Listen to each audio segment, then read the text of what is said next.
Can I welcome members, invited guests and the public, both here and watching on the webcast, to today's meeting of the Assembly Economy Committee. Today's meeting will be looking at the childcare provision in London, and we encourage anyone who is watching on the webcast or here in the chamber to take part in the discussion on social media using the hashtags Assembly Economy and London Childcare. First, we've got a few short items of formal business to go through before we come to our guests. So, first of all, are there any apologies? We've received no apologies there. But we have apologies for lateness. For lateness from Assemblymember Hall and Assemblymember Arnold. Thank you very much. And can I ask members to note the list of appointments set out at item 2, and also can I ask if members have any other interests to declare? Noted. Noted, thank you. And can we confirm the minutes from our last meeting, which was held on the 7th of November 2017? Agreed. Thank you very much.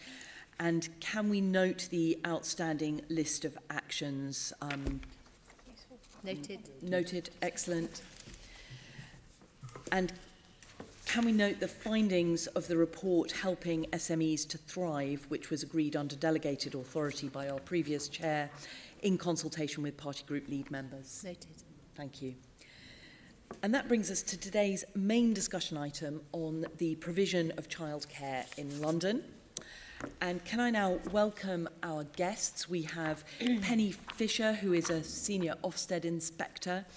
We have Shannon Hawthorne, from Press and Public Affairs Director from the Preschool Learning Alliance. We have Penny Kenway, who is Head of Early Years at Islington Council, and Sue Macmillan, who is the Chief Operations Officer at Mumsnet. Welcome to all of you. We will be joined at 11:15 by Joanne McCartney, who is Deputy Mayor of London, Deputy Mayor for Education and Childcare, and also Sarah Wilkins, who is a Senior Programme Manager from the GLA. So, moving to our questions. I'd like to start off by asking Penny Fisher and Penny Kenway, if you can set out the extent of childcare provision in London and say something about the quality of the childcare provision in London. Which of you who would like to go first? Who wants to start? Yes. Okay. Great. Yes, certainly. The South East and London have the highest number of childcare providers across the country. And these are also the regions with the highest proportion of providers relative to the child population. So we have 17.1 providers per 1,000 children in London. Within that, we have a very mixed economy. We have a combination of private, voluntary and independent providers. We have provision within school, actually more provision within school than elsewhere in the country.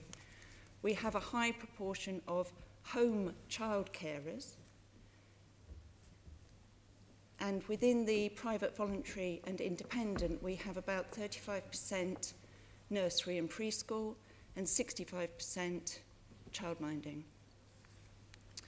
In terms of quality, we do follow the pattern across the rest of the country, but actually in London it's slightly lower quality across the piece.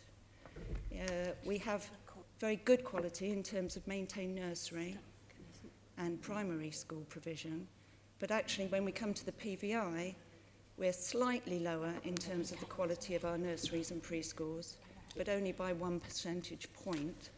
It's still very high proportionately. I think at 94%, good or better in terms of outcomes from inspection. But in terms of the childminding, there is a bit of a gap there with the rest of the country. So the gap, if you like, between our preschool and nursery provision and our childminding provision is higher than found elsewhere. Only 89% of our childminders are good or better. And what, do you have a view on why there is that gap in terms of the childminding?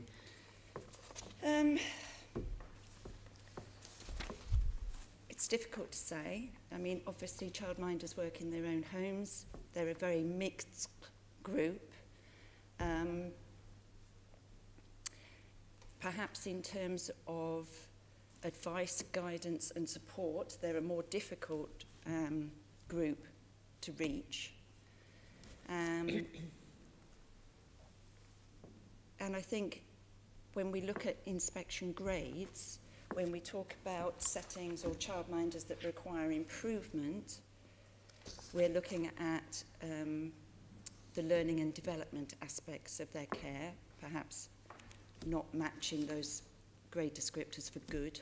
Mm-hmm. When we look at inadequate across the piece, we're also then looking at safeguarding and welfare requirements not being met. Okay, thank you. Penny, Kenway, would you like to? Yes, I mean, I can sort of talk about Islington, obviously. I mean, I know the statistic that London childcare is not meant to be as good quality. I think it depends what you're looking at. We certainly have much more childcare provision in primary schools, which often are not included within that OFSTED statistics around early years inspections. So when I look at our statistics, you know, 3 of our nursery schools are all outstanding, or all good or outstanding. 96% of our primary schools are good or outstanding. Our PVIs are about 93%, but that's 40 out of 43 of them, so it's still quite high. And our children's centres are over 94% good or outstanding. So I think I would agree with you, it's the childminders that bring that down. I think there's a number of things there. There's something about the way the statistic is put together, because we have a number of childminders who don't count as good, but actually they're not looking after children. So that always... Sorry, childminders who are not looking after children. They're not actually looking after children, but they may, they keep registered, so therefore they still have an inspection. So they can get nothing other than, I think they get met, don't they? Met or not met. Met or not met. And met counts as a sort of requires improvement. It doesn't count as good. So you always have a handful of those people. But I think also, you know, you have people who, where obviously there are issues. We're very lucky. We have a strong childminder development team who work with those active childminders. But I think it's a very mixed group, and it is a harder group to get to than the PVIs or the schools. Yeah. Could you also, there was the other part of the question, not about quality, but just about setting out the extent of childcare provision. Could you just outline, from the perspective of Islington, the landscape of what's out there? So we have a mix of provision. So we have 45 primary schools. About 40 of those have nursery classes, so they will cater for 3- and 4-year-olds. We also have about 11 or 12 primary schools who offer 2-year-old funded provision. We have 16 children's centres which have nurseries that cater from children from 0 to 5, and that's a mix of early years maintained settings, school maintained settings, and voluntary sector. We have a strong PVI, private, voluntary and independent sector with 43 settings, over half of which are private. We also have quite a number of voluntary and community settings in Islington, which are some of them very small play groups, but some of them larger community nurseries. And then we have, and this figure varies, but it doesn't vary greatly, so between about 189 and 195 childminders coming in and out of the service, and that's been a fairly consistent figure over the years. It has come down from, well, I would think 10 years ago we had over 200, so I think going all the way back to the introduction of the early years foundation stage, we lost some of those childminders then, but we are fairly consistent at about just under 200. Thank you. Fiona, did you want to come in with Yes, a... it was on the point about your reasoning behind the issue of how childminding is measured. I just wanted to sort of dig down a bit more in that, because wouldn't that also be the case for outside London, where the gap isn't so great? Possibly. Yeah, so Yes. I mean, would there be a difference in the number of childminders who would be active outside London? I don't know whether anybody would know that, because it wouldn't necessarily follow that there would be. Do we have stats on the level of activity of childminders? Would anybody have those? You mean the number The number that are active that have or not inactive? got children on roll? Yes, because that would, I mean, I can see the rationale behind thinking that might affect the figures generally, but that would only affect the figures if it was different to the rest of the country. So I just wondered whether those figures exist. I don't have that with me, but I could ask our data and insight team to find that out for you, if that would be useful. It would be an interesting point, because Yeah. it would sort of have a potential impact on the sort of number crunching of that rationale. That'd be helpful. Thank you. Thank you. So I've now got a question for everyone, which is, what is your initial assessment of how the sector has adapted to the rollout of the 30 hours of free childcare offer for working parents? Perhaps, Shannon, would you like to get started on that? Sure. It's something that we're currently carrying out some research into amongst our members. I think at the moment, a lot of providers are kind of in wait-and-see trial mode. So those that are rolling it out are doing so not in a kind of committed, yep, this is us for the next however many years, but we're going to try and roll out the 30 hours and see how we do, see what impact it has, see what take-up we have, and see if the offer is viable. And the message we're getting back at the moment from members is a lot of it is dependent on the ability to charge for extras in some way. And it's one of the concerns that we've raised in the way that it's impacting on parents' ability to access the offer. So obviously the offer has been promoted as 30 hours free childcare, and many parents are on the understanding they can get 30 hours completely free. But and I know we're going to come on to funding later, where government funding, in areas where government funding does not meet the cost of delivering care, childcare providers have to find some way to fill that gap. So it may be that they previously provided lunch for free and they're now charging for lunch or trips. Or it might be that they structure their sessions in a way that makes it slightly difficult for a parent to only take up free sessions. So they're kind of almost forced to take up paid for sessions at some point. It's one of the things we've raised concerns about, especially from a social mobility perspective.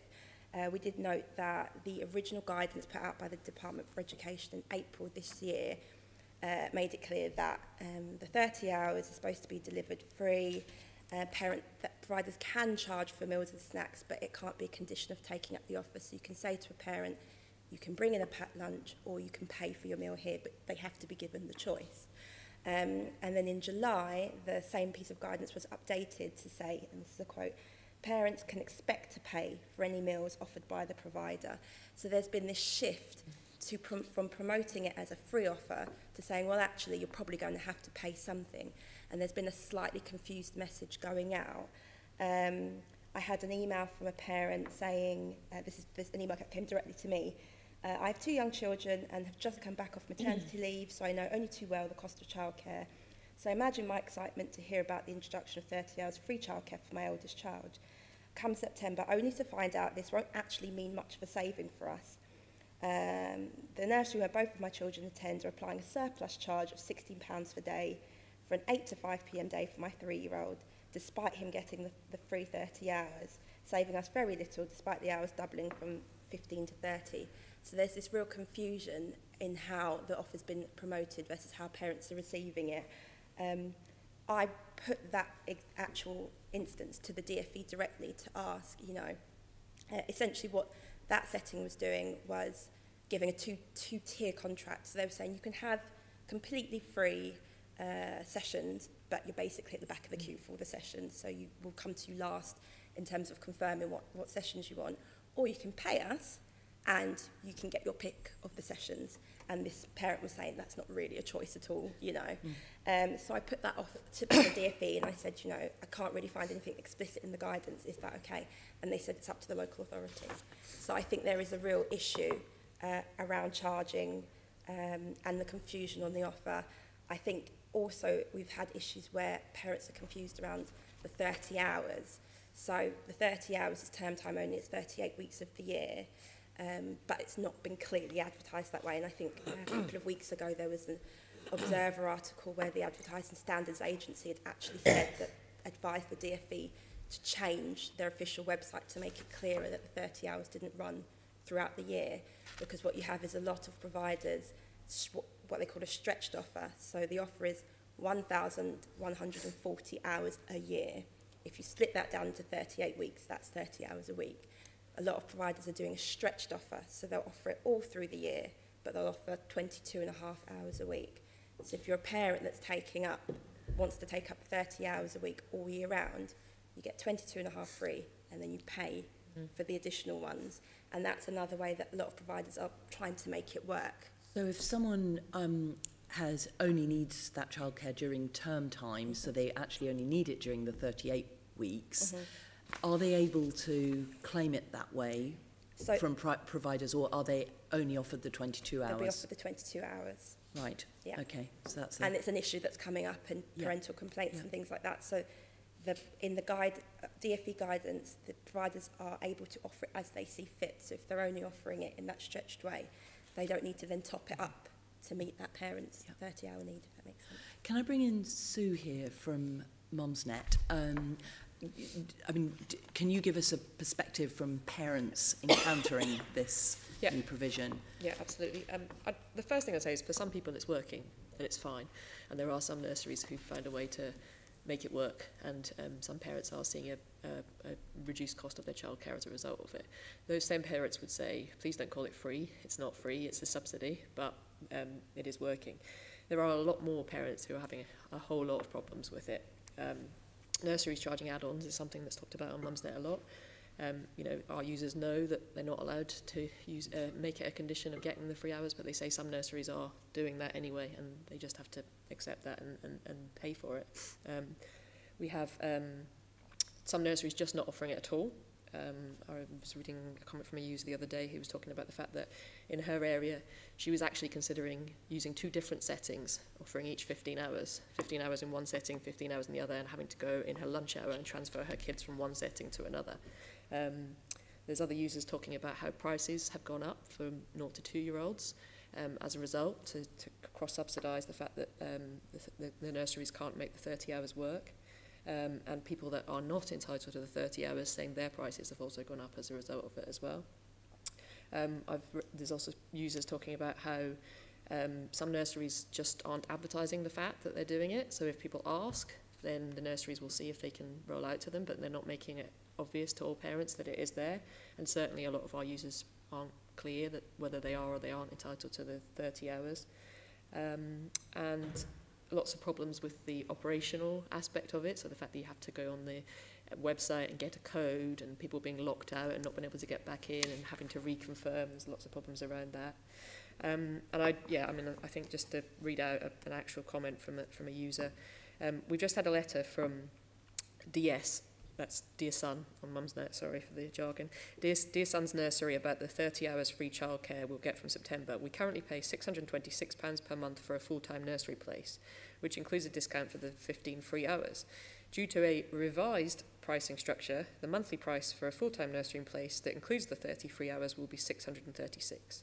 So in effect, we are having to pay an additional £10 per month to receive an extra 15 hours. There's then an emoticon with a raised eyebrow at the end. That sounds like an unhappy parent. I wonder, I mean, I think what we're hearing is that it seems to be working out in practice to be more expensive and not actually experienced as free for parents. I wonder, Penny Kenway, if you can kind of just talk about it from the Islington perspective, and in particular in terms of those parents who really need the free hours, parents who are struggling in very marginal employment, where having that free childcare is actually going to enable them to take up and get into work? Well, in Islington, the situation is slightly different because we always offered a lot of free nursery education to children in our primary school nursery classes. And the impact of this policy and the early years national funding formula mean that we can't do that in the same way. Our funding has been cut by over 2 years, over 10%. However, the 30 hours does allow those parents who meet the criteria to still access that free early education, and our schools are offering it. We have about half the number of children that we expected taking up the free funded offer, and 2/3 of those children are in the maintained sector, either in our primary school nursery classes where it is completely free. They have it as a core day, so that it'll be from 9 till 3 or 9:30 till 3:30, and it's 38 weeks a year, but it is completely free if they're eligible. Interestingly, there are fewer children than we expected in the PVI sector who are taking it up, and I think that's partly to do with the huge problems around the eligibility checking system, which is an absolute nightmare for people. Even people who are relatively computer literate and able to work their way through systems have had such problems with it. So, I mean, and that is something, of course, with the eligibility checking system, that this is a national thing. Other eligibility checking systems, for example, for the funded 2-year-old place, that rests with local authorities and is much more successful. So this national scheme they've set up seems to be a complete disaster. So I think that's one of the reasons that people find it difficult. The other problem, I think, with this offer is that actually it misses out a whole load of people who really need the offer. One of those groups of people are if somebody is studying or on their way towards employment. They're not eligible for 30 hours, yet actually they need that free childcare in order to get them to be able to work. So that is just a nonsense. There's various other groups. Fostered children are not eligible, so somebody who's a foster carer, they will get the 30 hours for their own child, they won't get it for a foster carer. Somebody who, a single parent with caring responsibilities is not eligible, but a 2-parent family where one is in work and the other has caring responsibilities, that child is eligible. So there's all sorts of things about this policy that was rushed through very quickly, was ill thought out, and parents and providers to some extent are paying the penalty now for it, in actual fact. For me, one of my biggest concerns is that the most disadvantaged children are not eligible for this, and actually I look at childcare and early education as being one and the same, and actually it's very good for children provided it's high quality and it makes a difference to their outcomes. So, you know, in most parts of the country, the most disadvantaged children actually are not being able to benefit from this extended offer, which we know is good for them. Luckily in Islington, again, we've done what's called a disapplication to the DFE, and we can offer up to 200 children a full-time 30-hour place at age 3 or 4 if they have severe and complex emotional or educational needs. And we do this through a panel, through a referral and a panel system. But I am very concerned that the gaps between our most disadvantaged children and all other children are actually going to grow. And we need to actually be finding ways of making this offer universal for all 3- and 4-year-olds in order that all parents can benefit. It's an economic benefit to those parents who need that economic benefit, but it also helps us then to get other parents on the road to training and employment, which in itself is going to benefit their children too. Thank you. Penny Fisher, have you seen any evidence that providers are actually not participating in the free childcare entitlement programme as a result of the extension of hours and are thus sort of switching to a wholly private model? Well, OFSTED's role is obviously inspection and regulation, and within that, I suppose, it's not part of that role to evaluate whether this policy is working or not working, if you like. But what we are going to keep an eye on in the future, we do report on number of places, joiners and leavers, if you like. So we will be looking in the future as to whether we think this is having an impact on the number of places actually available. We haven't seen that so far. In fact, the most recent data shows that actually it's quite stable in terms of the amount of provision and the number of places in London. But in the future, if we do see an impact, then we will report on that. But it's very early days, obviously. Yep. In terms of the quality, if you like, or what we would look at within an inspection, we may not be asking direct questions. In fact, we probably wouldn't around fees or funding, although we would be looking at the quality of the provision and outcomes for the most vulnerable children. So in that respect, we may be tracking individual children that are entitled. But it's too early for us to see any impact on quality or indeed amount of provision really yet. Penny, have you seen any of this kind of impact in Islington?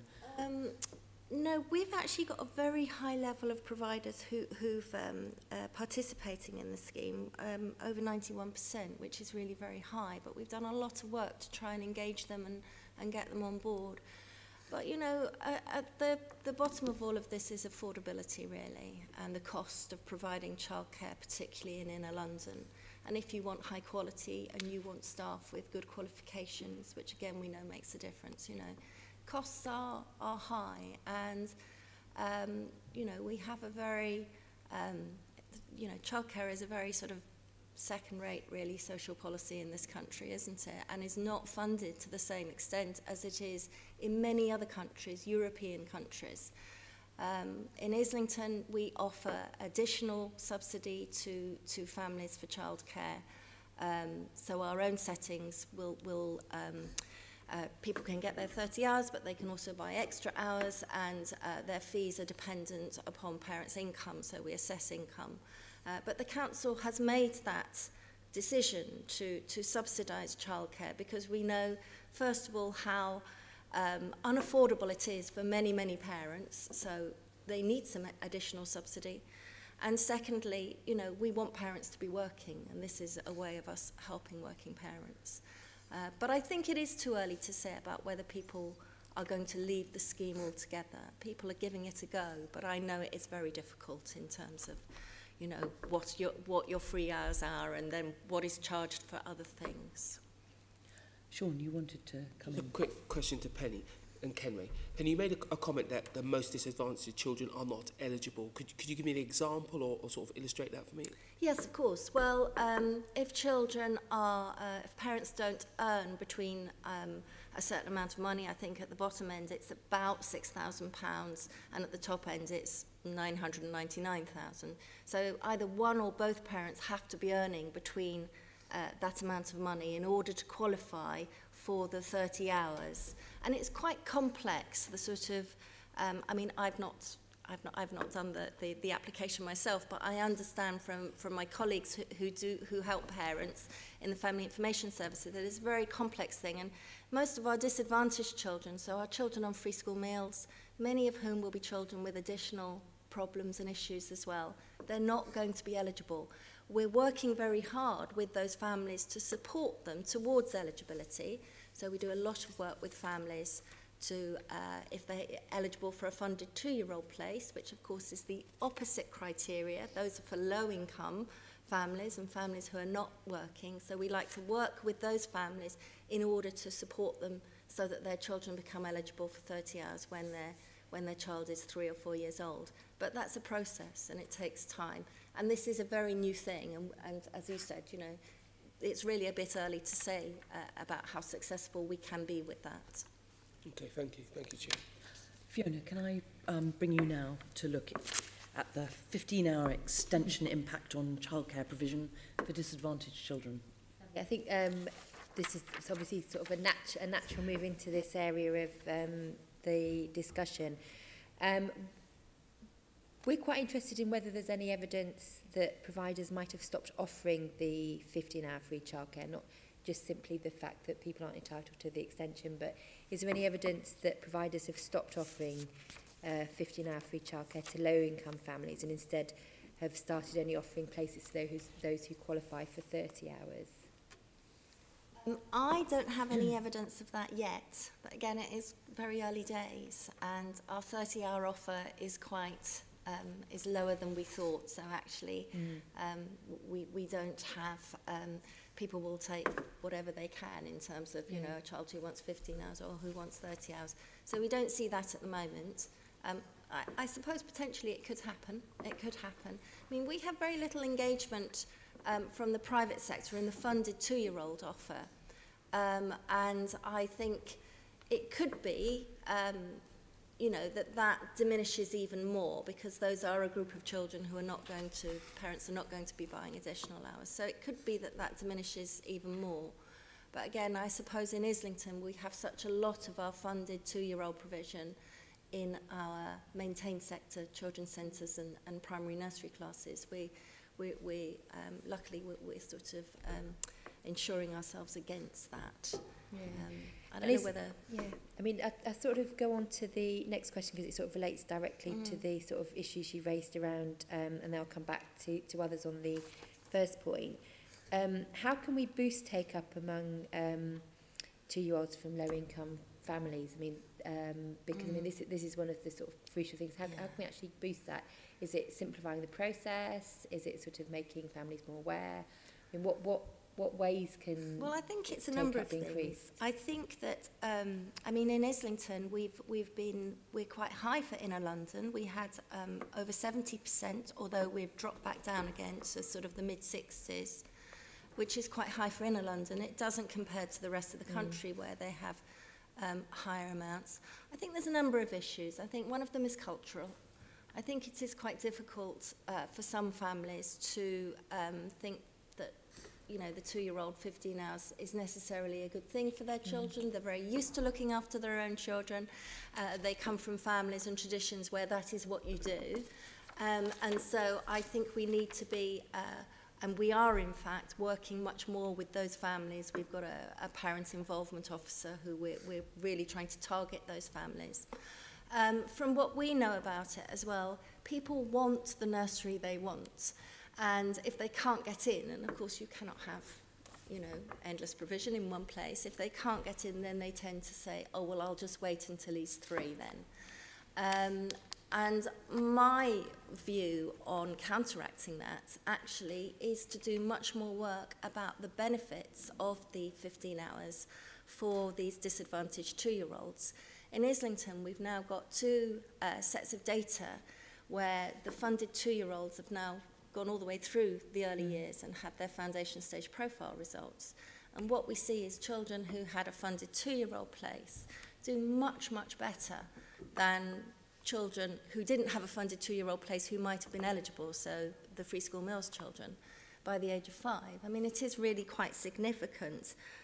In Islington this year, we had 67% of the children who took up a funded 2-year-old place got the good level of development. The borough overall, 69%. Free school meals children, 60%.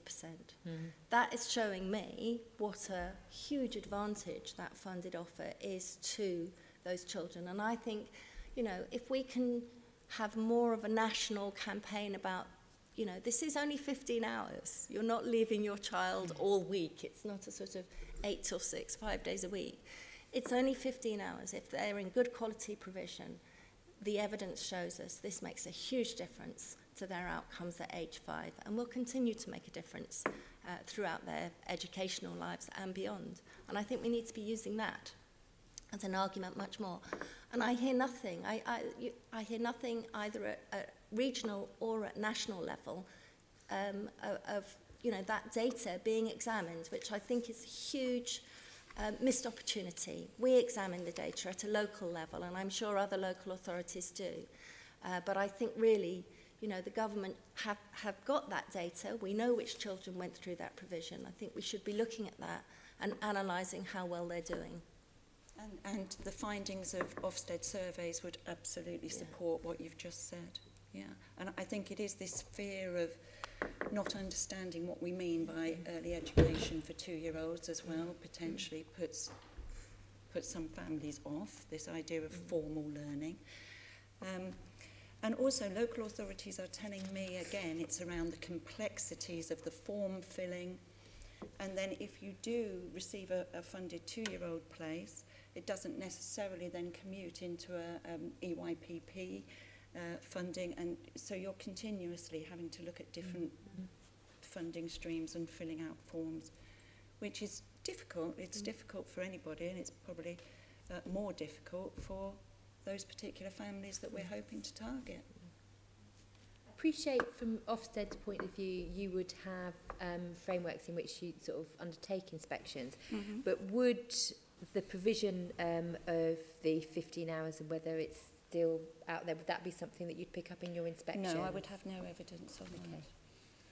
And from Mumsnet point of view, is that something that you've come across anecdotal evidence about people struggling to get the 15 hours free childcare for low-income families? Is that something that would come through your users on Mumsnet? Or? Yeah, I mean, I think it's a mixture of, I think most of it's already been covered actually, that as with the 3 and 4, some people simply don't know they're entitled to it still, which is a huge issue. And some just don't want it. Some feel that that's too young.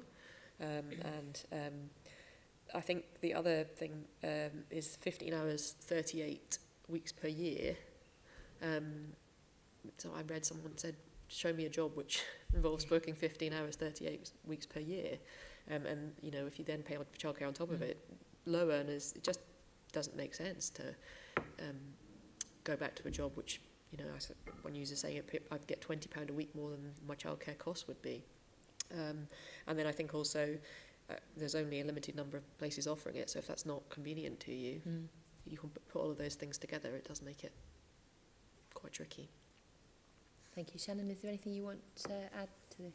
I was just going to say, I think I agree with the point that it's quite early to tell, but we have had a bit of anecdotal evidence for our surveys with respect to the 30-hour offer impacting on the 15 hours. So we had someone say to us, this is a problem area that ethically we do not feel comfortable with. We believe that this group of children will be adversely affected by the 30 hours. We have already had to turn down a 2-year-old funded child due to lack of capacity. So I think I would echo Penny's point with regard to data gathering, that I would say this is something that the DfE should be gathering data on. I know of people working in the sector that are looking at whether or not it's having an impact on funded children. I know in the early rollout pilot there was reference made to, I think, Tower Hamlets, that an existing scheme that they had to offer 10 additional free hours to more disadvantaged 3 and 4-year-olds had to be phased out due to the 30 hours. So the year before the 30 hours came in, 2016, National Audit Office said that the government should use the pilots to check if it was going to have an impact on any kind of schemes or anything for existing children from more disadvantaged areas, but that doesn't seem to have happened in response to that pilot finding. So I think it is something that at the moment it is a bit early to tell, but that the Department for Education should be regularly gathering data on. And I think in terms of the low take-up of provision, I think the role of children's centres is key in terms of directing parents to the scheme, making them aware of the scheme. And obviously there has been a massive fall in the number of active children's centres, and that would have a definite impact on parents' awareness of the scheme or support to apply for the scheme and things like that. So looking at it from a demand point of view, I think you'd have to take into account the fact that I'm not quite sure what's happening with the children's centre. You know, there's been a kind of pause on inspections, and there was supposed to be a children's centre strategy, and it hasn't happened. So this kind of scheme would be impacted. And then, of course, the point is from a supply point of view, provision for 2-year-olds, the ratios are tighter.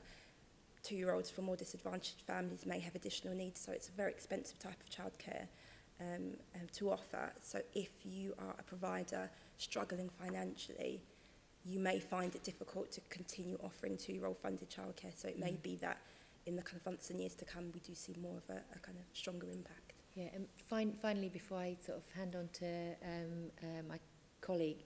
Is the DF, because you said the DFA should be collecting it, does that mean they're not currently collecting that data? I know that the DFE are going to publish in September next year an evaluation of the 30 hours. Whether or not that covers impact on other schemes funded, I don't know, so they may well be, but we would definitely say they should be.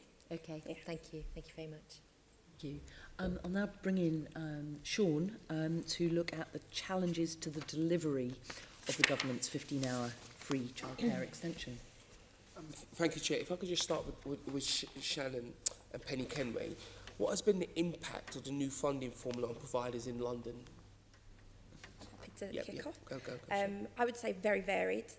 So as a bit of context, and apologies if I'm saying something that you already know, the new funding formula, which came in April 2017, essentially the aim of it was to ensure that the funding rates that local councils received reflected how expensive it was to deliver childcare in that area. So it would be based on staff costs and premises costs in the area, and also how many children had additional needs.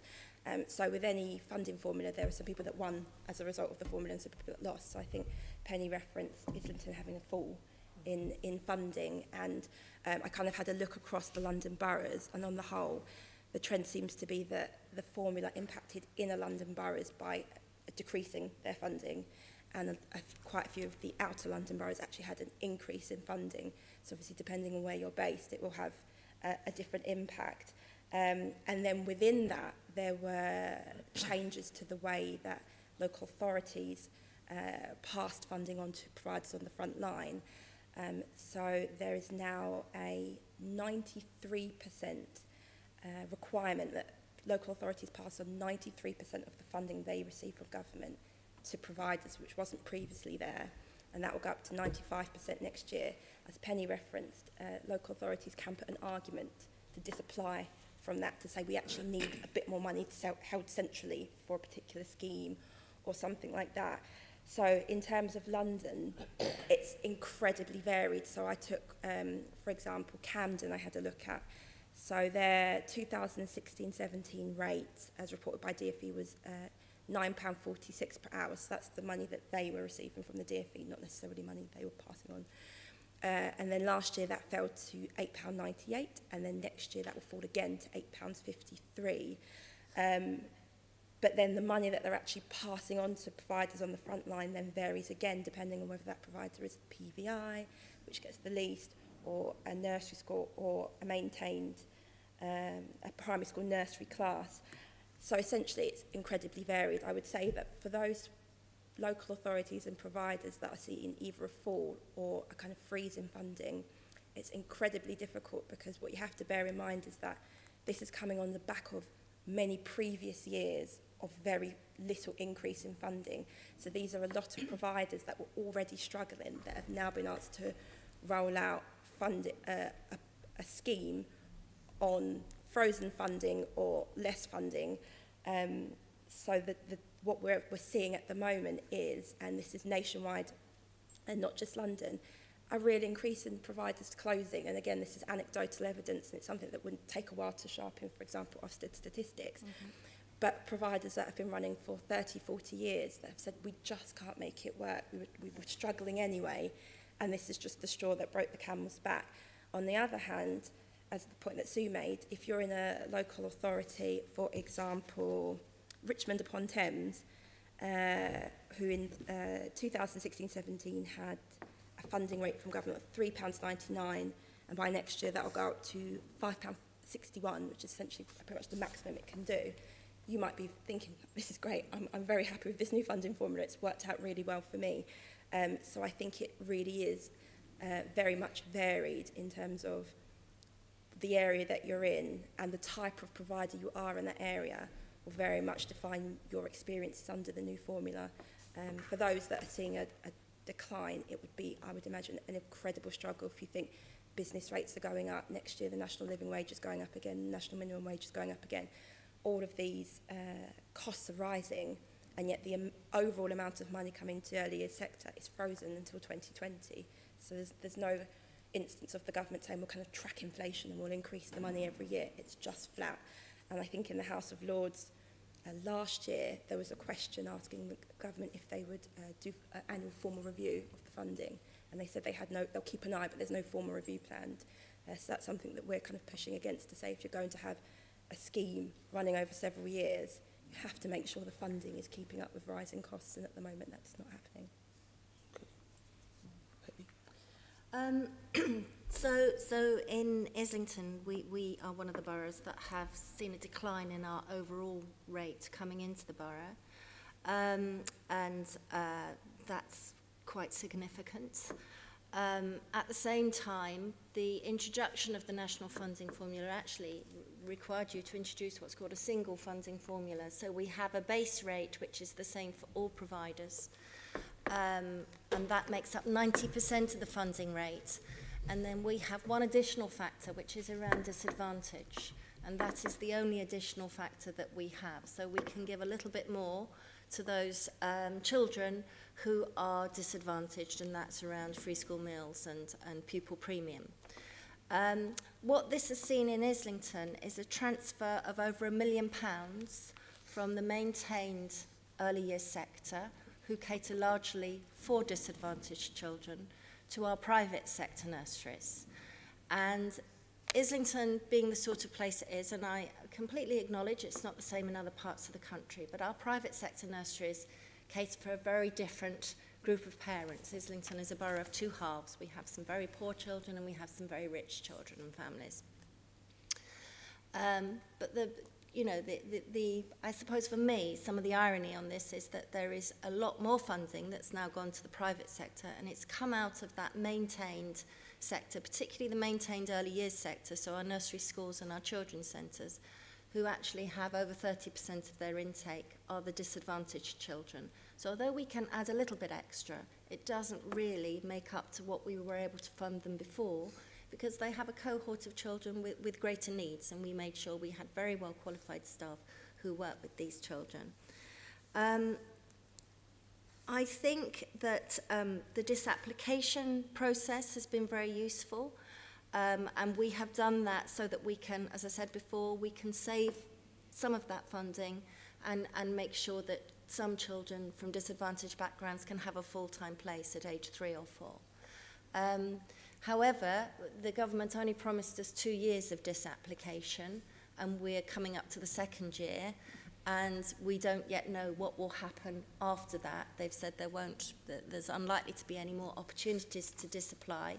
So again, I think it'll be the most disadvantaged children that miss out on that. And I think, so I think the funding formula has been very difficult for boroughs like ours. And I suppose I also wanted to just clarify that the funding that local authorities got was based on how historically they had funded early education. So local authorities which had funded early education to a larger extent, they'd valued nursery education in particularly in nursery classes in schools. They tended to get a higher funding rate because it was a historical funding rate, and they're the ones who've lost out. And boroughs who perhaps had a lower funding rate to begin with, those councils didn't necessarily fund nursery education in the same way historically. And the group of providers, of course, who we're all really worried about are our nursery schools, who have lost out under the national funding formula. And although there are some, there is a protection funding at the moment for nursery schools, again, we have no guarantee that this will continue. And our nursery schools, they don't benefit from the economies of scale of bigger institutions, but they offer very high quality early education and childcare. They have well-qualified staff, and they work with the most disadvantaged children, and we are concerned about their future, and that is, I know that is something that is felt across the country about nursery schools. You say that Shannon made a point that some local authorities may have had a gain because of funding formula redistributed. Is it the same situation for them? Was the gain tiny, insignificant? Was it impactful? Were they able to use it to do new things? I live in a borough which is on the edge of London, but we've had a massive uplift in a number of young people. We've had the biggest growth in primary age school children and below across London. So we probably would have been a borough that benefited. How have boroughs who've had this, hopefully, injection of cash use that, or is it just a drop in the ocean for them as well? I would think, given the scale of some of the increases, it should, in those boroughs that have had a significant increase, have a real positive. I mean, in terms of how the money is being used, because local authorities, unless they disapply, have to pass the vast majority on to providers, the money should go just to providers. That should be it. So if you're in a borough that's had an extra £1.50 an hour, the vast majority of that money should just become an extra £1.45 for your local providers. So it should just support providers in being more sustainable and in making sure that the funding they're receiving covers the cost of delivery. So it may well be that those providers can offer some more 30 hours places. It may be that they don't have to start charging for lunches. It may be that they are offered to continue to offer 2-year-old places and things like that. It just gives them a bit more breathing room. Because there is that restriction on how much local authorities can keep back, whether or not the local authority as a council can do more with the money, I think would be limited, because so much of it has to go to the front line. And I would say, and I very much appreciate Penny's point in terms of the particular work that they do in Islington, that it's really necessary to have that money centrally. But when the formula came out, we were in support of this requirement to pass on, because across the country and across London, there were a number of providers complaining to us that don't feel like we're seeing much for the money that's being held centrally, and we're not getting it. We need more of the money passed on to us. So I think it is a very much a council by council basis as to how much money they actually need centrally to administer the scheme and how much can and should be passed on. But I would hope that in those boroughs that are seeing an increase, the childcare providers are being able to remain a sustainable plan for the future and offer high quality childcare to children. Things like hiring a graduate, these things that cost extra money, keeping up with minimum wage changes, SEN provision, which is one of the points I forgot when we were talking about 2-year-olds and disadvantaged. SEN provision is incredibly expensive as well. So an adequate funding rate would allow providers to feel confident they could offer quality, perhaps one-to-one care for children for SEN. So it just allows them to kind of offer that high quality provision that we would kind of all want to see. Thank you. In your experience, I spread this out to everyone now, does a new hourly rate better cover the costs that providers are incurring around delivering this new model? Is it up to it? Is it nowhere near it? What is the experience coming back from providers on the ground? Well, I think the new hourly rates, Islington has, many providers have seen an increase in the hourly rates, and I'm sure that it helps towards covering the costs. I think we still have some of our private providers who charge substantially more for the extra hours that are round about the funded provision. We in our own nurseries, we do make that work, but it is very tight. It's very tight. I mean, you know, the costs of being in inner London are, you know, very high. The costs of buildings, rents, all of those sorts of things. And getting the staff that you need to run those nurseries is also very difficult, because actually early years is generally a fairly low-paid profession.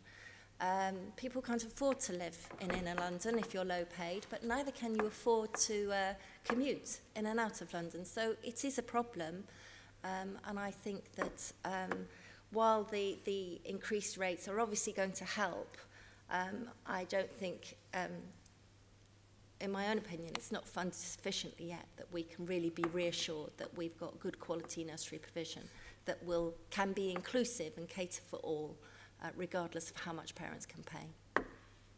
Yeah, can I just say something about, I think probably one of the forgotten bits of the sector that's not been mentioned much yet, which is childminders. We have a number of childminders on Mumsnet saying this is a disaster policy for them. Childminders are often people who have their own young children and look after other children at the same time, and they are not allowed to claim the 30 hours funded for their own children, even if they are eligible. They would be if they sent them to a nursery, but they're not allowed to claim it for themselves. And we have a number of childminders on Mumsnet saying this is the end for them and they have to stop. And I think that's been a case across the country over the last few years, a huge decline in the number of childminders. And I think why I think that's important, especially, is when we talk about flexibility and when you talk to parents, that's a huge thing still. So nurseries, at best are open, I think the longest I've seen is 7:30 in the morning till 6:30 at night.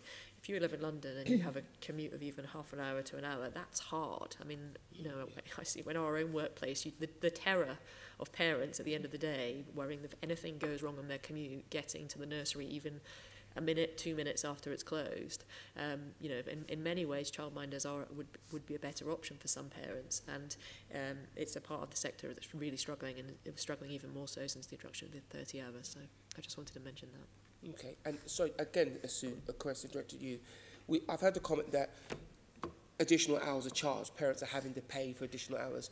Are your users saying that that cost is really large? And that it's almost impossible for them to avoid that cost. That's I'm picking up here that this 30-hour extension exists, and it is what it is. But actually, as a real-life parent, you're still having to pay bits on top. Yes, that's what they're saying. I mean, as I said at the beginning, for some people it has worked well, and it does represent a discount on what they were paying prior to it being introduced. But for others, they're saying there's been very little, and for some, no difference. And as with the example, they've actually ended up paying more because of the top-ups. Okay, thank you. Just to slightly move on, the sector has raised concerns that the 30-hour extension will end providers' capacity to cross-subsidise some of their loss-making ventures within their provision. Is that happening? Is it early days yet? You can't see that, or is it quite obvious that there is some shortfall here? It is early days, but I think kind of logic dictates that will happen. So, for example, if you have a parent that was taking up 22 hours per week, a funded provision, under the 15 hours, and if those 15 hours were underfunded by government, you had those 7 hours to say, okay, I'm going to whack the cost of those 7 hours up, and that will cover the gap. Now, that same parent, if they continue to take up 22 hours, all of those hours are government funded. So if that government funding rate doesn't match A, the fee that you used to charge to the parent, but B, the cost of delivery, you've got nowhere with that parent to make up the cost. So what you might see is, as I think was raised before, younger children, babies and paid for 2-year-olds having a fee increase there, because essentially what it is for providers is they have to pay their staff, they have to pay their bills, the money has to come from somewhere, and if the money used to come from cross-subsidising and it no longer does, they need to find somewhere else to make it work. On your previous point about whether or not the increase is being felt, our stats showed that previously 70% of providers, this is nationwide, would say that their funding rate didn't cover the cost of delivery or parent fees. It undercut it. And more recently, and we're still in the process of gathering it, it's dropped to around 60%. So there's an improvement, but that's still more than half of early years providers saying even with this increase in funding, it's still not matching government. And that was one of the issues that we found when the government rolled out the scheme. They said that won't be a problem because a lot of parents are already taking up 30 hours a week. So all we're doing is switching it from fee paying to funded, so the capacity issue won't be a problem. And we said at the time, yes, but unless your funding rate matches what those parents were previously paying, providers are suddenly going to see a drop in their income. And it didn't seem to have been taken into account. So I think that lack of ability to cross-subsidise has been a real challenge for providers. I think as the scheme rolls on, we'll get more hard data on that. But anecdotally, it's certainly something we're seeing being reported back to us. Yeah. Sean, I've got both Fiona and Andrew indicating to come in. Do you want to... I think Sean's got one more question. I've got one more, but please. Okay, I did have a question on SEND, but it was also on the point of cross-subsidy, because we'd previously been told that cross-subsidisation happened, but that technically it wasn't supposed to. And so clearly there was an issue around the government failing to acknowledge what was happening, which sort of then fed through into what they were prepared to sort of look at in terms of the funding for the additional hours.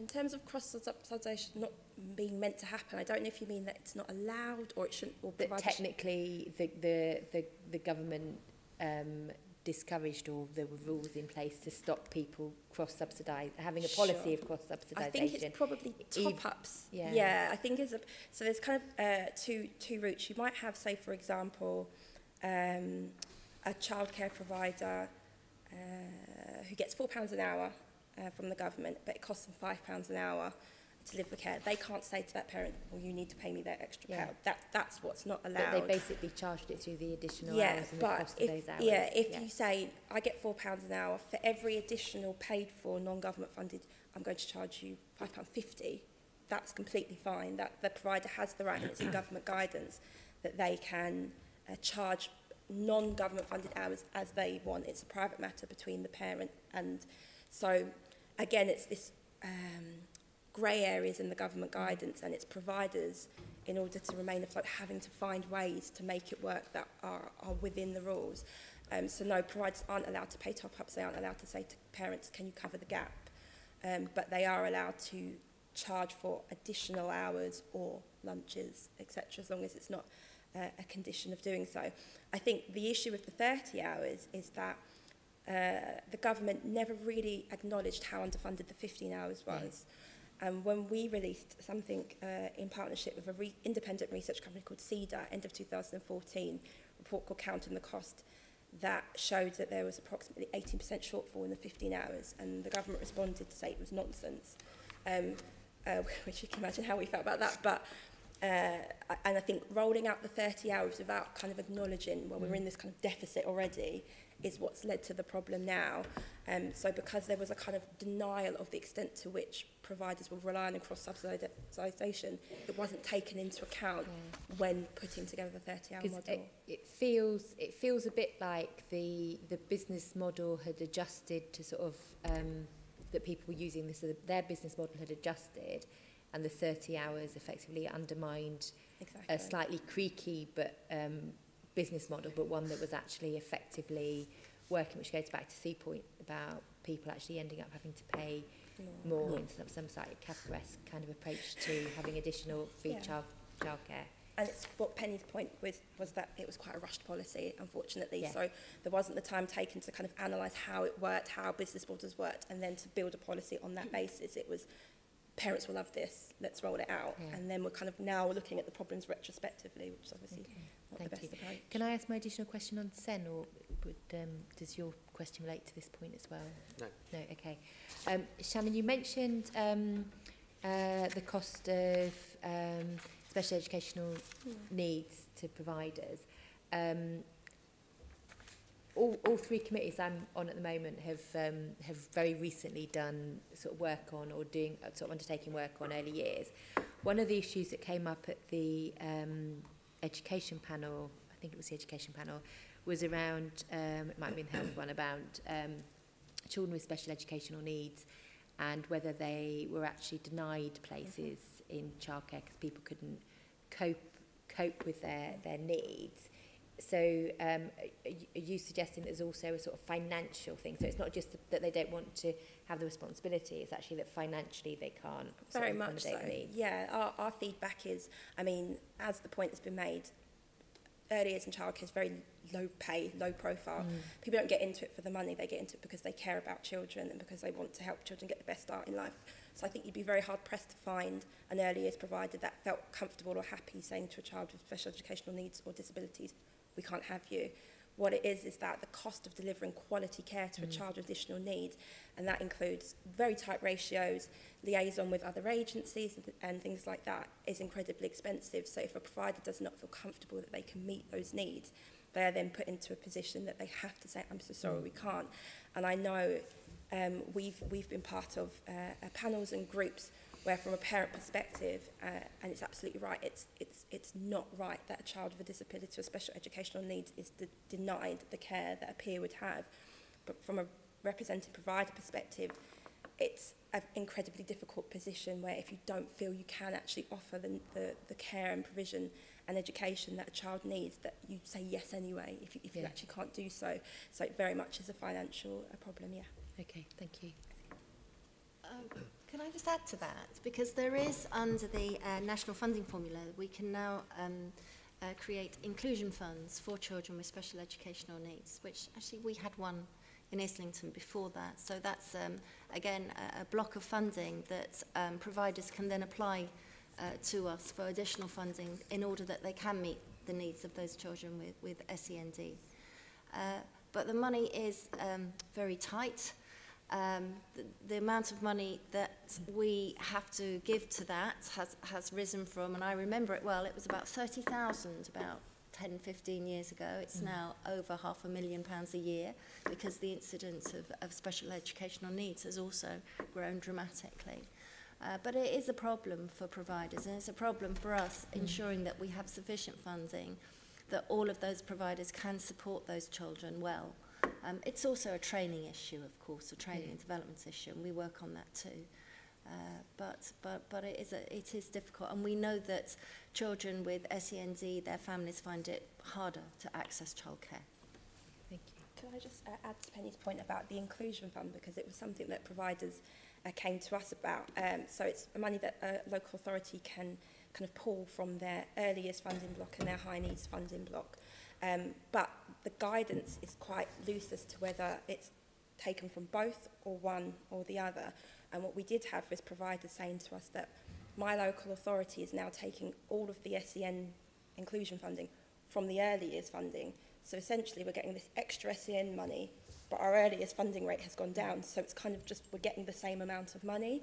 And that's varies completely from council to council, but we did raise it to the Department for Education, and they said just monitor it and let us know if it's a problem, you know, if there is a trend in that. So again, that is something that on paper and in some local authorities would work really well as an additional kind of pot of funding, but we have had a number of complaints where it comes to a neutral position in the end because it's being taken out of the earliest pot anyway.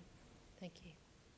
Andrew, if you can do yours fairly quickly, we're getting a bit tight on time. But It's coming back to something Penny was saying earlier on, and I think we've sort of had some illustrations of the results from all that, and that is the problem of recruitment. And you've mentioned that it's a problem, but you haven't actually said why. Is it because of pay, for example? Are people paid the London living wage? Presumably not. Well, in Islington... Is it lack of people, lack of skills, or what? I think it's a combination, as always, of many of those things. We had a really good programme for about 15 years, funded by central government, which really supported qualifications in the early years sector. That funding went after 2010. And although we managed to, you know, certain local authorities, ourselves included, kept some things going, actually, we're not able to fund in the same way that we used to. So we used to be able to support people to get degrees, all of those sorts of things. You know, now people need their maths and their English in order to get the early years educator qualification. That's a problem for people, and that needs to be funded, because these are people who are generally on quite low wages. I mean, our own nursery workers, we pay the London living wage is the minimum. We're a London living wage council, so we will make sure all of those people earn at least the London living wage. But I know that in some of the other sectors, yes, I think people are hopefully they're on the minimum wage, otherwise that's illegal, but you know, they probably are on the minimum wage. And I think it's a combination of wages. There's not a huge career path there, so why would you go into it? Why don't you become a teacher and go into a school? You've actually got many more opportunities and much better opportunities. Recruitment is difficult because people can't afford to live in certain places and have those sorts of wages. And then I think you know, we need to be putting, it's a low status profession still because of its wages, and we need to be doing more to boost the status of early years as a profession, how important it is, what a difference you can make to children. How reliant are you on EU nationals for filling vacancies? Sorry? How reliant are you on EU nationals to fill vacancies? Or staffing levels generally? Well, I've not done that analysis, so I find it really hard to say. I mean, I think we have in our own nurseries, if I think about going around and visiting and meeting people, I'm sure we've got EU nationals. I don't know, though. I don't know what the proportion is, so I find that quite difficult to answer. I was going to come back to your first point, Andrew, in terms of the living wage and minimum wage. We always note that every year the Low Pay Commission report comes out. Childcare is pointed out to be an incredibly low pay sector, and the kind of bite, so the kind of proportion of people in the sector that are right at the minimum wage is incredibly high, one of the highest. And it's one of the reasons that every time the minimum wage or national living wage goes up, it's so difficult for the sector because so many people are right on the bottom. So it means everybody has to come up. And staff on higher wages have to go up as well to maintain those differentials. Kind of related to Penny's point about working in the primary sector, one of the issues we had was, I think it was 2014, with one of the government's reviews, More Great Childcare, one of the ways to improve the profile of the sector was to introduce the roles of early years educator at level 3 and early years teacher at level 6. Early years teachers don't have qualified teacher status. The word teacher is in the name. So you do have this kind of odd place where if you're going to get that kind of qualification, you might as well get a QTS, and then you might as well go and work in the primary sector because you get much better paying conditions. So in terms of recruiting people into the sector, but also retaining people in the sector, it is increasingly difficult when you could go and work in the primary sector. Well, that's the next question I'm going to come back to for Penny. The other side of recruitment is retention. What's the turnover like in, for example, in the places that come directly under the council? And Okay, what's the vacancy level? You talked about difficulty recruitment. What's the percentage vacancy level, percentage turnover? I would say that turnover is relatively good in our council nurseries, although we do go through periods where it's difficult, and we've got a little bit of a blip at the moment where we're struggling to find good quality, actually, heads and executive heads of our nurseries. But I would say the turnover, because we pay better than the private or the voluntary sector, our turnover is probably lower than their turnover. But recruitment is an issue. It's always a challenge, and it's a challenge to find good people. That's a huge challenge. I don't know if Penny Fisher could add to that. Islington's obviously a case where they've got a good employer paying London living wage. What about the rest of London? Anecdotally, through inspection, providers do tell us that there are issues around retention and recruitment, and recruiting staff with the right level of skills and knowledge that they need. Yeah, that would come through our discussions with leaders and managers. That you don't have any statistical basis for that? Okay. Thank you. Sean, you've got one more question. If you can be speedy, because we're beginning to we'll try run to out of time, and we've still got Susan's questions before we welcome Joanne. I think McCartney. we've maybe half covered this earlier on anyway, but the new formula means that different boroughs get different levels of income to their nursery provision. To what extent has this levelled out any inequalities in the previous funding formula? Has this made London a more equal place in the provision and the funding? I don't think so. We did a bit of analysis on that nationwide, not London-based, and there was a lot of change, but the actual kind of width of range didn't narrow particularly much. It kind of was a bit of crossover. So whether or not it would have equalled out any inequalities, I don't know. We did have a lot of issues with the funding formula when it rolled out, as in some of the data that was used to, for example, define how high staff costs were in an area or how premises costs in an area. We didn't really agree with the kind of method of using that. But I wouldn't say that looking at, I've got the kind of sheet in front of me, looking at the range of, so if we look at 2016, it ranged from about £3.84 up to £9.46 for Camden. That's now, it will go up to £4.91 to £8.53. So the bottoms come up slightly, but they're still, you know, a £3-4 difference. So I don't think so. And I think there's been a lot of changed fortunes, essentially. So a lot of providers who maybe, local authorities who maybe found it very difficult are now finding it a lot easier. But equally, a lot of local authorities who may have had a higher rate previously, but also may have needed that higher rate because of the cost of delivery in that area, have now seen a drop and are now going to struggle to continue to deliver it. So I think it may be just local authorities facing different problems than they faced before. Okay. Is anybody else like to add to that? We'll stop there then, Chair, so we can move on. Thank you. Thank you. Thank you very much. So I'll now bring in Susan Hall. Okay, firstly, I apologise for my lateness. So your comments about parents concerning about long commutes but being difficult to pick children up, I'm sure every one of us can understand. So I'm going to ask a question, but really if there's anything else to add, because you've been so good in your answers, we've covered so much. The question mainly to Penny, Kenway and Shannon are, how much will the extra capital funding offered by the government be used by providers in London? Have you anything more than you've already said to add to that? Well, in terms of the capital funding, are you referring to this capital funding that has just been announced, which is quite a small amount of capital funding? Yeah. I think it's up to £10,000 per provider, so that's only going to be modifications that we can do with that. Right. Putting in an extra toilet or, you know, those sorts of things. To be honest, it's not going to have a huge impact, I don't think. I mean, there's an issue with capital funding in inner London. We don't have any space to build anything anyway. You know, we struggle, and that's one of the problems with you know, with making sure that we have a sufficiency of childcare.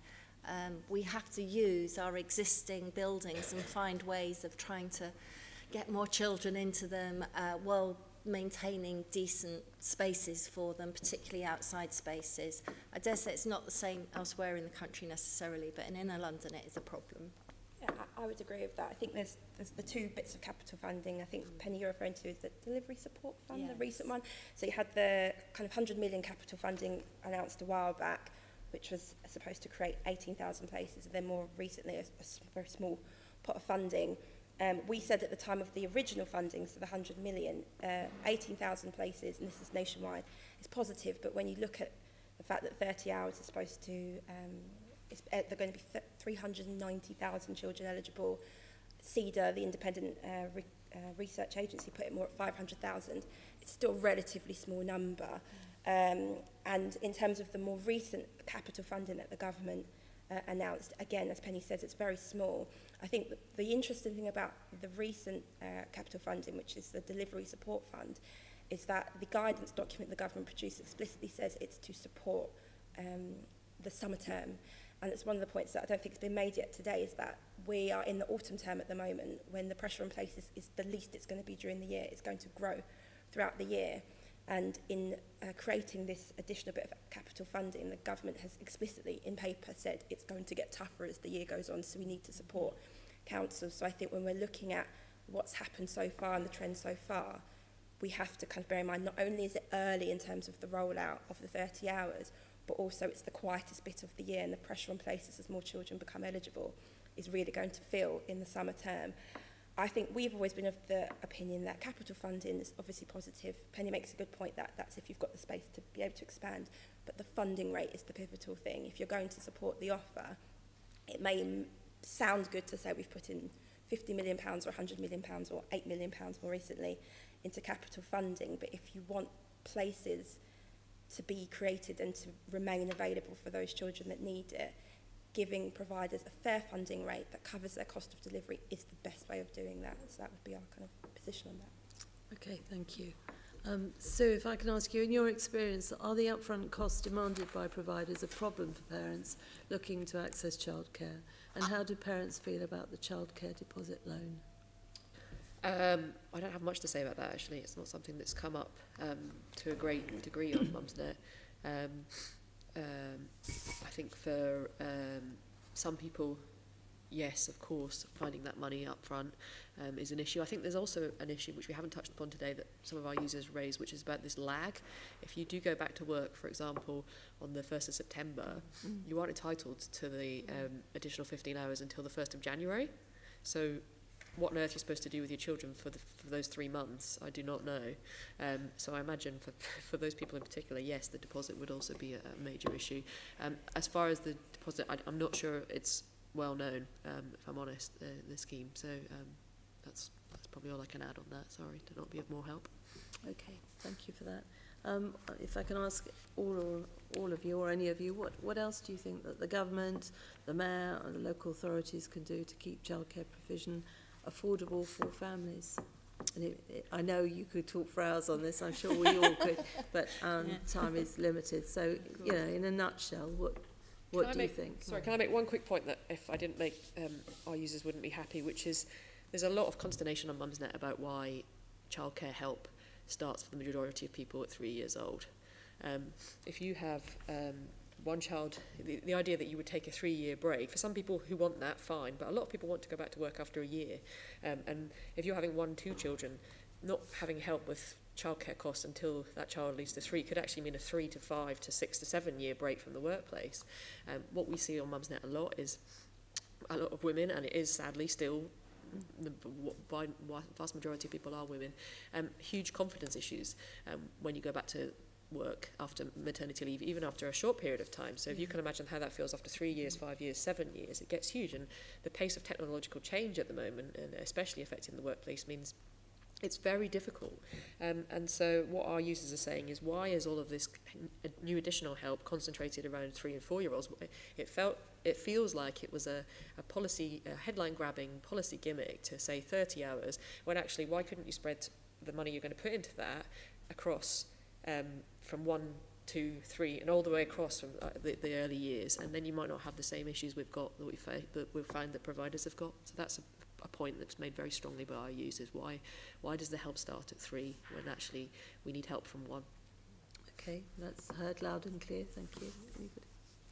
Well, I would say we need a strategy that has a sort of, a strategic look at childcare and what parents need, and I think we need to be much more realistic about the costs of childcare are great, and they are expensive because if we want good quality childcare and everywhere, and it's as flexible as it can be, all of that adds to costs. So we need more contribution from government, we need more contribution perhaps from employers. We have very little contribution towards childcare from employers in this country. And then parental contribution can be a mix of funded hours and some targeting as well, which I think would help. So I think we need to, there's lots of things within that we could do. Encouraging London living wage would help actually in London, if we could encourage providers to do that. But I agree with Shannon, we need to have a decent national funding formula that means actually people can provide good quality childcare that is flexible for parents, and they can have it free at that point if that's what they need. Yeah, I think we would say it comes down to the funding rate, and obviously local councils aren't in control of the amount that they get from government. They have to do the best with what they receive. I think that we're aware that politically, and I think Sue makes a good point, that policy's being driven maybe politically because the different parties are all offering their own version of free childcare. So we're kind of very conscious that free childcare as a concept is probably not likely to go anywhere. But if it is going to be advertised as free, then the funding rate really does need to cover the cost of delivery. And I think from a social mobility perspective, and we at the Alliance, as well as being a membership organisation, also are the 3rd largest provider of childcare ourselves, and we work most exclusively in more deprived areas. So we're very conscious that if you're going to put a policy out and say, but we've only got so much money, think about where that money is best directed. And a couple with a joint income of £199,000, whether or not the money is best directed at supporting them to get 30 hours, or a family on the lower income scale. So I think better funding and looking at where the money is most needed, and talking to the sector and understanding business models, and putting out policy that reflects how providers in different parts of the country actually deliver. Okay, just as off the top of your head, if you're saying 199k is too much, I hear that.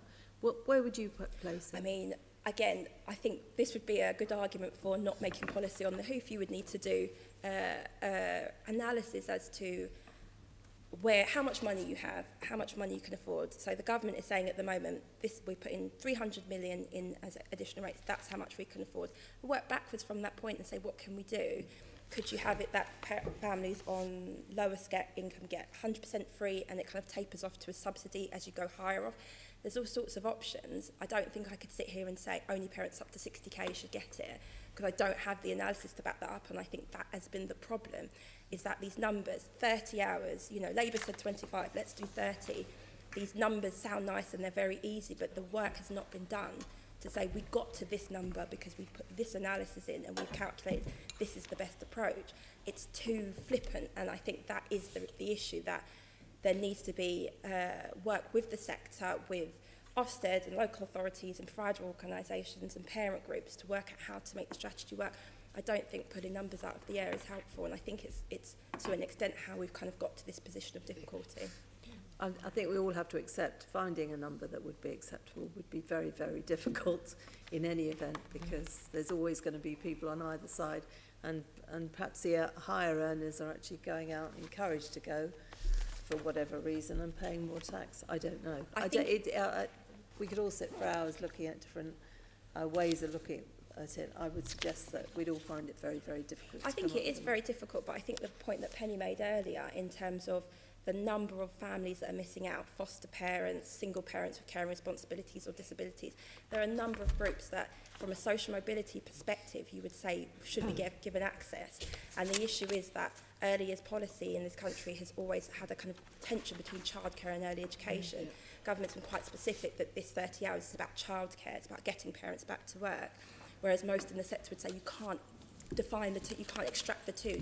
Childcare and early education should be one and the same. And the difficulty is the policy said 15 hours is for early education. So the 2-year-olds, the funded 2-year-olds get early education. Everyone gets early education. 30 hours is about childcare. It's about getting parents back to work. And that's not how provision works on the ground. So when you exclude these lower income families from it, that's very problematic. So I agree that there's no easy answer.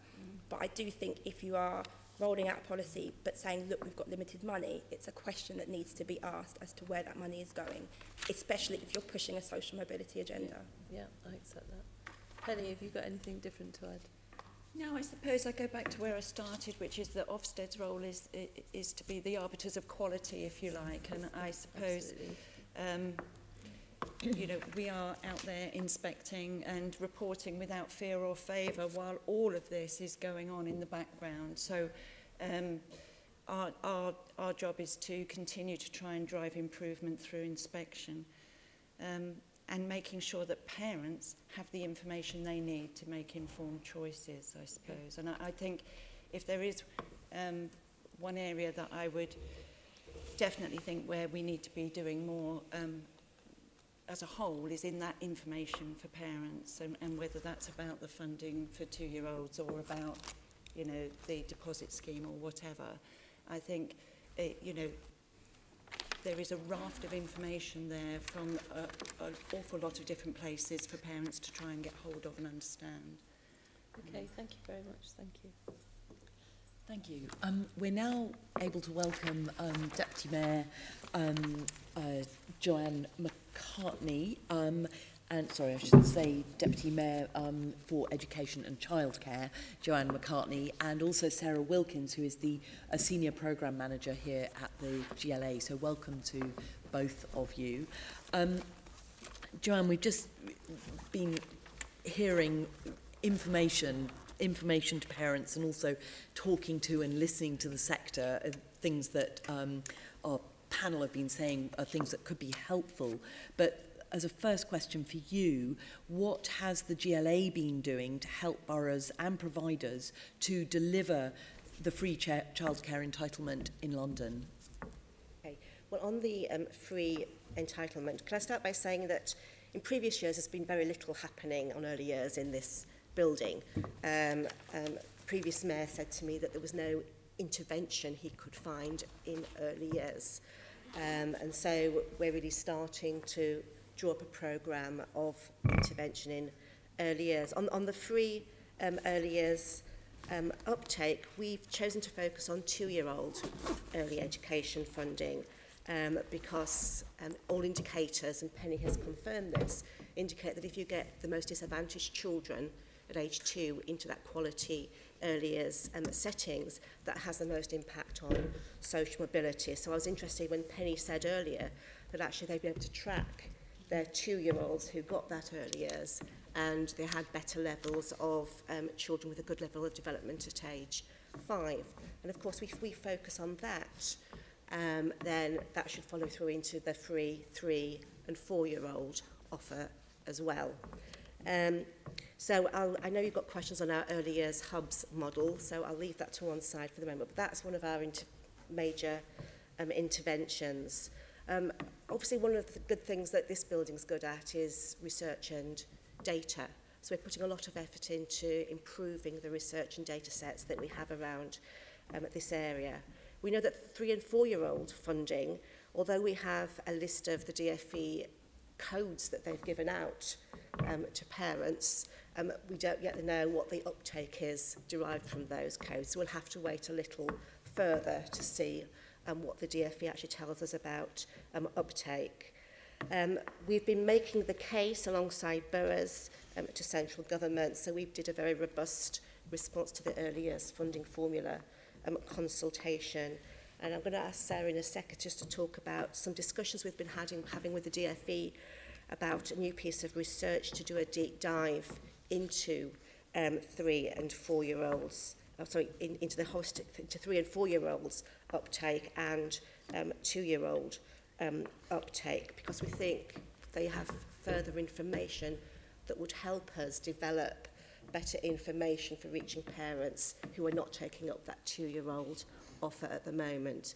I mean, over the summer, certainly on social media, I know most boroughs were tweeting and putting out messages about urging parents to take up their offer, and there's those usual methods of communications, but we're still not reaching those really hard to reach parents that we need to reach. So we want to do a bit of research and develop some targeted materials around that.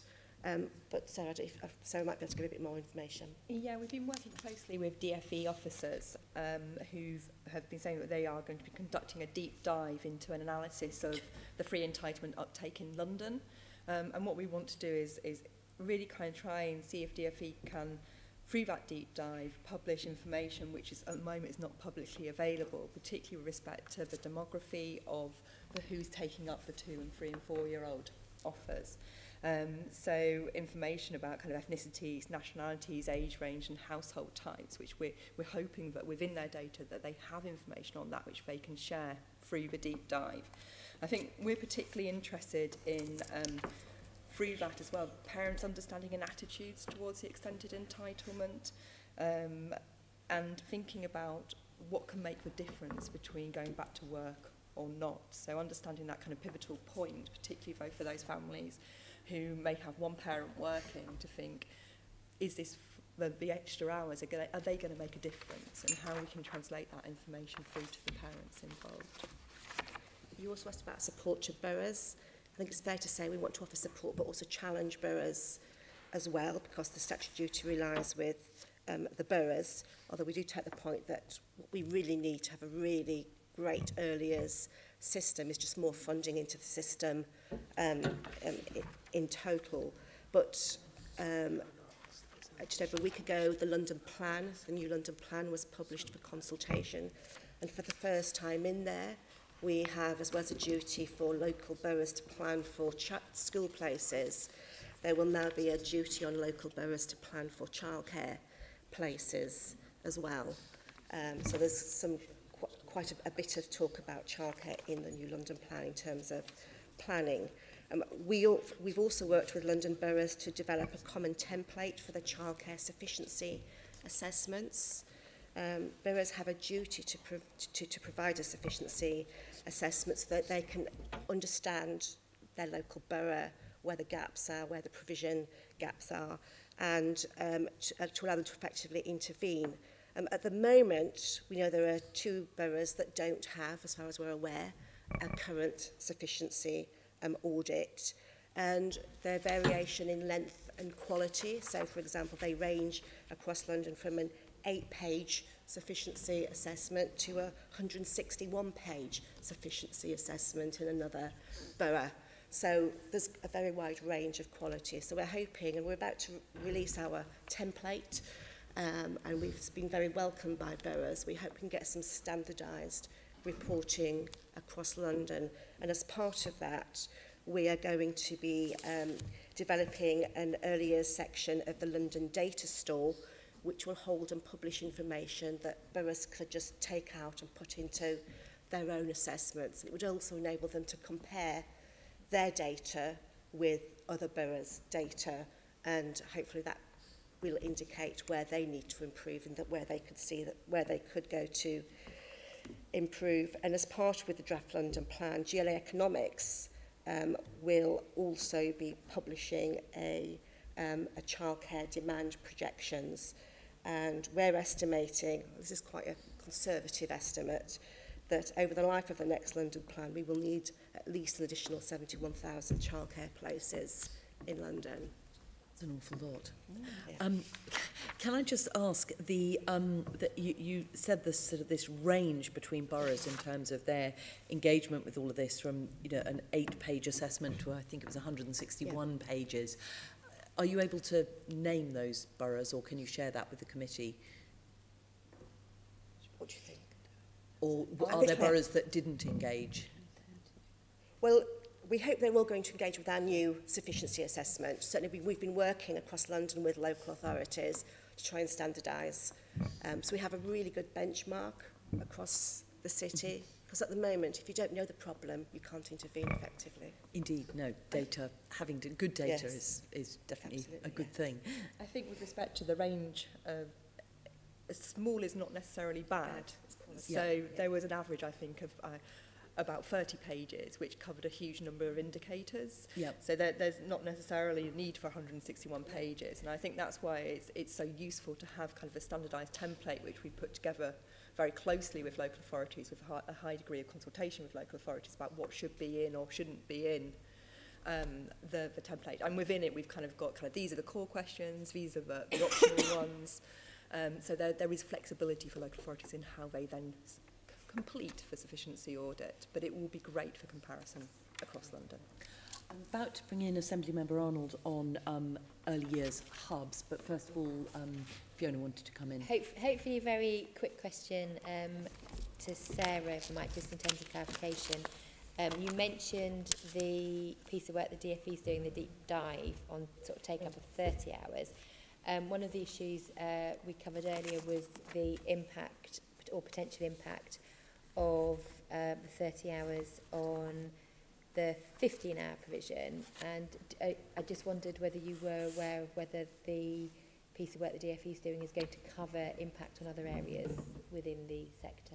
I haven't explicitly said that at the moment, and I think the problem is what we've been saying, it's the time and the data which is available at the moment. So I think it's unlikely that they'll have a huge focus on that, but we can certainly feed back that if they are finding things through discussion with parents and also with the local authorities and settings, that is one of the questions which is asked.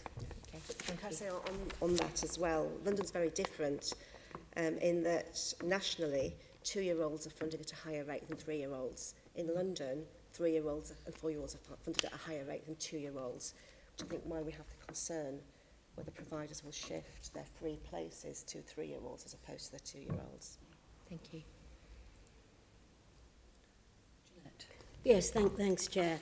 And this is a question to Joanne. Joanne, we heard what you said at the beginning about previously there was no mayoral interventions into this area. Can you just tell us, in terms of the mayor setting up the early years hub, can you tell us briefly why he chose to set up early years hub? There would be other areas he could have gone into. And the specific objectives that we will be able to see at the end of his first term, what he's achieved by them. Yeah, thank you. Well, as you were aware, the panel's aware, that the mayor has no statutory duties with regards to early years, but it is obviously a very important issue because it reaches across probably every area of work that we do in this building, whether it's economic success, whether it's stable communities, education outcomes. So it's really important. And before we set the work in our programme, we actually took a time to actually consult with the sector.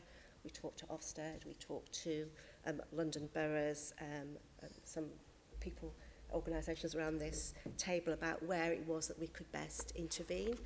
And the hubs really, I think, encapsulate and hopefully will work towards sorting out some of the issues that we've heard or that you've heard of this morning. So we are currently assessing bids to establish 3 early years hubs, and the aim of those is to bring together schools, childminders, private and voluntary and independent nurseries to improve access to early years education in a geographical area. And we stated that that geographical area should be an area where there's a lower than the London average uptake of the 2-year-old offer. And the reason around that really is that we know, for example, that costs and sustainability is a real issue. We've heard about the importance of quality early years education. And we think the hub model with providers working together will actually be a forum for collaborative and a self-improving system locally, where providers can share best practice, they can share training costs. One of the, I think, issues is that local authorities are often used to provide some really good quality training to providers in their area, but with the financial constraints upon them, a lot of that has been cut. So if a group of providers in an area can share the cost of that training, we can hopefully increase quality and confidence. They can also share vacancies, spot out vacancies to parents in an area, and they can work together to provide tailored information to parents in an area. The objectives that we've set for them is to increase the number of families accessing the 2-year-old early education offer, and then that will feed into increasing, hopefully, the uptake of the 3- and 4-year-old offer, to improve parental and community knowledge of early years education and childcare support entitlements, to promote early years as a career choice, to improve joint working between those settings, and to help let them be more self-sustaining. And we're hoping that we can follow that through so that we can see that there will be then a better level of development at early years foundation stage for those 5-year-olds. Lovely. And you refer to areas. Of the 32 boroughs, how many areas do you think where will you be landing your early years hub? In how many boroughs? We've got all the bids in now. We will be announcing probably early in the new year where the 3 successful bids are. But we had 21 bids in, covering, I think it was about 20 boroughs, wasn't it? Yep, so we had quite a wide range. And we're now assessing those bids. I think what was... Did you start off with a number that you were working to, or could it be that you accept all 21 bids? I'm trying to find out. We said there would be 3, so 3. we're assessing them against set 3. criteria. 3, that's fine. Just needed to set and that. This would then be a pilot programme until December 2020, so start from next month. Say 3 pilot areas. 3 pilot areas. Yeah, I think that's useful to say that at all times. Because of expectations. Now, last week during Health Committee meeting, the Assistant Director of Health, Education and Youth for the GLA said that the hubs will improve access to childcare for the most disadvantaged families in London who are not accessing the free 2-year-old offer. Now, we've heard a lot about that. I just want to go back and just to find out about this categorisation that you're using, disadvantaged families. So you have a criteria, and would that criteria include family who are looking after, caring for, or have children with SEND? In actual fact, one of the eligibility criteria for the 2-year-old free entitlement is a child that has special educational needs. Right. So, yes, and actually, a lot of our bidders have put an increased knowledge and confidence with working with children with SEND in their bids as well. So we're very confident our hubs will be doing some work around those children. Well, that's good to hear. And when you, again, going back to disadvantaged family, is that the sort of criteria that we would find in, say, a school, starting with free school meal? I mean, not the 2-year-olds get free school meals, but the family would already be, if you like, in the system, because maybe an older sib is getting free school meal. It's just understanding just what you mean by disadvantaged families. In this context, it's the families who are eligible for the 2-year-old free entitlement. Right. So it'd be those low income, have SEND and there's one other, isn't there? So you've used the national, Yes, that yeah, national criteria? yeah. No, that's fine. Okay. You've said that in your 3 pilots, if you like, from what I'm hearing, all 3 would have to come through and be ticking all these boxes in terms of meeting the needs and priorities of the disadvantaged families in their locality. Yes, but each one will have, obviously every area of London is different, so there may be different issues in each one that they want to work towards improving. So we are allowing that flexibility, but we will be setting some desired outcomes with them that we want to see as well. Yeah. So you wanted it to be specific to the area, have, And you know, the meet your issue, needs, but yeah. you wouldn't be, say, prioritising one bid because it was focusing solely on a particular criteria that you would throw in on the day. We've identified the scope of the project that as a minimum that they all had to develop and deliver activity to increase the number of children accessing the 2-year-old free entitlement, and they all had to promote early years as a career. So that's kind of they have to do that. We've also said that they can also collaborate to improve access to the extended hours, providing childcare outside of normal hours, supporting children with SEND, which is what we just referred to, and also thinking about the ways that you can improve social integration as well. So, but underlying all of that is the need to be delivering quality childcare and early year places. And going back to your location, I mean, for the last 2 weeks, the DFE have come out now that they're committed to this deep dive. It's an interesting phrase, isn't it? Mm-hmm. Deep dive.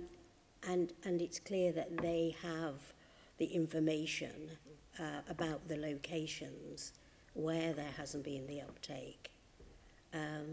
So you would be working coterminously with the DFE's areas of needs, or we have that data already. Yeah. Where there are, you know, which areas have low uptake and the greatest need. Yes, the issue about the DFE is they will have information about the types of families, so that when we're developing resources to try and ensure that we reach those parents that aren't currently accessing it, we can tailor our information to those particular needs. Taking on board Penny's point earlier that there might be cultural reasons or there might be different groups that you want to contact. Yes. I didn't hear you. What did you say, sorry? Penny was saying earlier that one of the reasons for low take-up, one of the reasons, many reasons, might be cultural differences. So that would give you the information that you needed to look at particular groups perhaps and see why they weren't taking it up. Cultural differences, that'd be interesting to see what those are. You've got a 2-year-old in need of childcare, that's pretty standard, seems. Okay, last question then.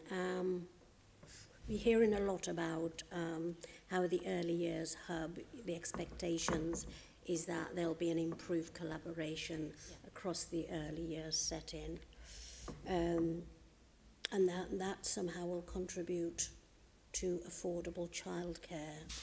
Can you just tease that out? Because I'm not clear how collaboration would contribute to affordable childcare. We know there's issues about sustainability, which often comes down to affordability. Now, the research that we've done show that about 3/4 of costs of providers is staffing. Right. And you've heard that there's this push to try and get more graduates into early years to improve quality, and obviously that's higher costs. So one of the ways we think that this can improve that sustainability and affordability is if providers are working particularly with a school, and we've specified a school has to be part of the hubs. There will be qualified teachers, there will be a SENCO, there will be teacher practitioners there who, if they collaborate on training and ongoing professional development, all settings will benefit from that help.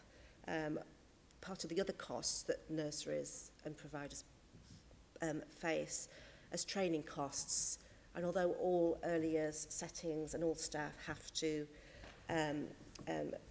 be trained in first aid, safeguarding and food safety, there are obviously other professional developments that they want to establish, and if we can share the cost of training, that will help to reduce the costs as well. Okay, I was just thinking that in terms of bringing some sort of standardisation, you'd have to be working at some sort of cap or some sort of average cost. And I don't know how you would do that. I think the affordability it really, in essence, goes back to having a properly funded system, and there's no way round that. I mean, that the work we're doing and the collaboration can certainly assist with those professional development costs and sharing that best practice. Okay, Yeah. wish you well. Over to you, Chair. Thank you. Thank you. Well, I've now got a final little group of questions for everybody. We've been hearing about this kind of mixed model with nurseries and schools, children's centres, private, voluntary, independent sector, childminders. So this sort of very mixed model of providers. And what do you think are the strengths and weaknesses of having this very mixed model of provision to providing free childcare to parents? So who would like to go first? I think we've seen from, especially in pilot, for 30 hours in pilot areas, that those areas where the local authority has worked hard to kind of develop partnerships across different provider types, it's been taken up really well, and providers have been very positive about it. I think some of the concerns around kind of sharing provision are in terms of continuity for the child and quality for the child. And I think some of the pilot areas found that while they may have been working quite hard on developing provider partnerships, most parents wanted their child to go to one setting, and it was the setting that they wanted it. So it's making sure that's meeting a kind of parent need. I think the DfE, under the new rules, the child can be on, I think it's 2 sites a day. So I think there was a lot of concern about a kind of an overly mixed model, I guess, where a child is kind of being bounced around to too many different providers, because there is that continuity of care. But we have found from reports from our members that where there is that local authority buy-in and support, providers can respond to partnership modelling quite positively. I think it is just making sure it's meeting the needs of the parent and also the child, and ensuring that the child is kind of the focus of anything. I think parental choice as well. Some parents would prefer home-based care. Some would be looking for larger settings, group care. And I think something that we touched on earlier, but we haven't gone into a great deal of detail around, is that flexibility. Yeah. So if we're looking at, parents that work in the evenings or weekends, how do we support that in terms of, and the mixed model probably, although it's not doing that completely at the moment, it's better than just having provision that is likely to be open weekdays 8 till 6. How do people who have irregular shift patterns or working sometimes at night, and is there any way to deliver childcare that can match? Yeah. There's home-based care and childminding. That would be the main way, or informal care. I mean, that's how shift workers often manage. They will have a friend or a family member who will look after their child for them at those times. Because, of course, it is very difficult economically to make it work, which is why childminders, with their low overhead costs, are really the only group of child carers that can make it work. Because you might only have one child who needs that late into the evening provision, and you can't open a nursery for one child. So childminders are an incredibly important part of the jigsaw for providing childcare that is flexible in this country. I think Penny will attest to this. Important to flag at that point that the number of childminders in the country is plummeting, though, and it's a real concern. I think it's about 25-26% in the last 5 years, so that's one of the points that we've raised as an area of concern, is that at a time when flexible childcare is most needed, the number of childminders who are so integral to producing that is declining quite so sharply. Is there something that either the Mayor or the government could be doing to underpin childminding? Again, it always comes back to a good funding rate.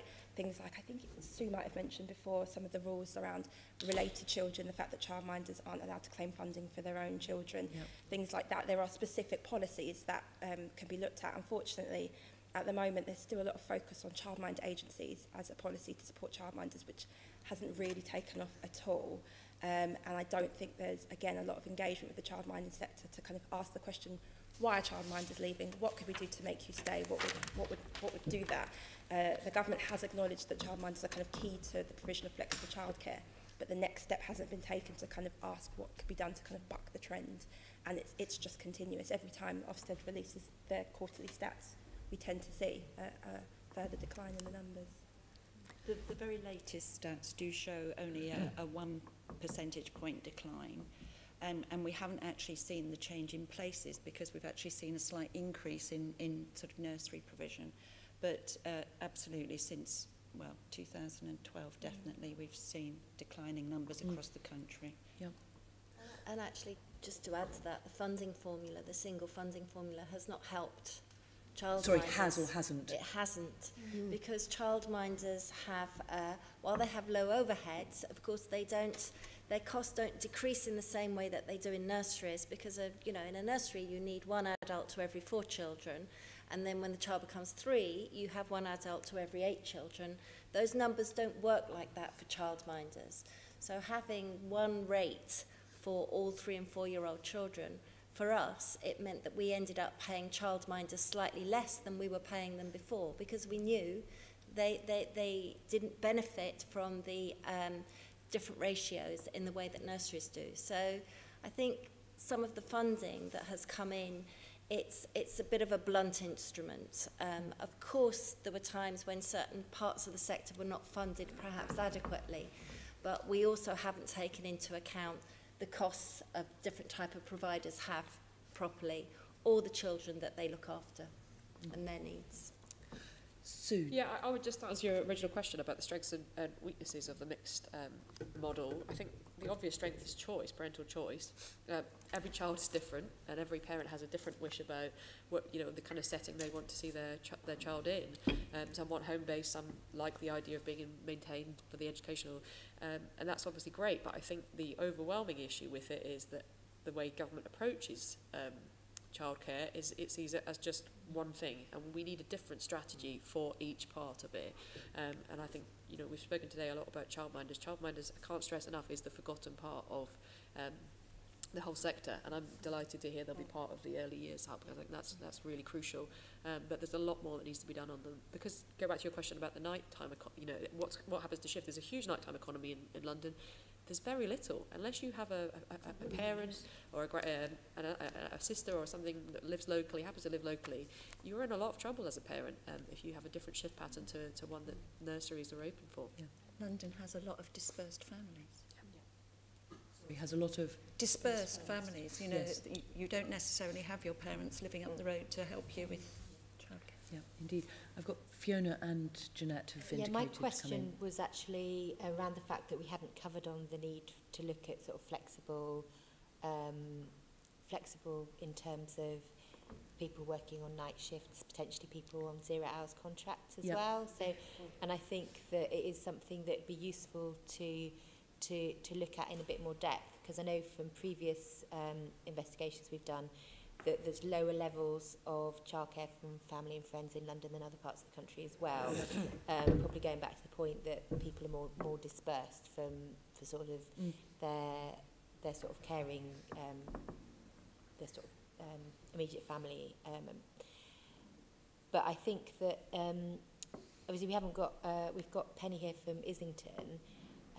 It would be useful to know what experience councils have, because I think there were some interesting pilots. I thought it might have been Hackney did a pilot on